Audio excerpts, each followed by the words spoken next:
San Pedroko Lizpea. Andramari kaletik ibiliz, desagertutako Mungia hiribilduko Erdi Aroko harresi zaharraren kokalekua zeharkatzen da, eta San Pedro eta San Pablo elizaren atzealdera iristen da, ustezko arkeologia gunera. Inguru honetan Mungia hiribilduko hilerria zegoen. Erdi Aroan jendea lurrean lurperatzen zen. Lerrokatutako hilobietan harrizko harri zabalez estalia. Begiratu elizako hormari. Eta ikusiko dituzu Erdi Aroko disko formako bi hilarri fatzadan jarrita.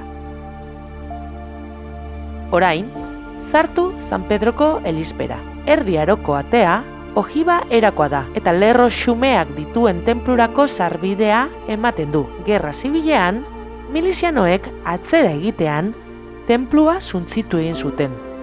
Gerra zibilaren ondoren, atea harri-sarri mugitu izan zen. Berriro eraikitzean, elizaren neurriak handitzeko aprobetxatu zen.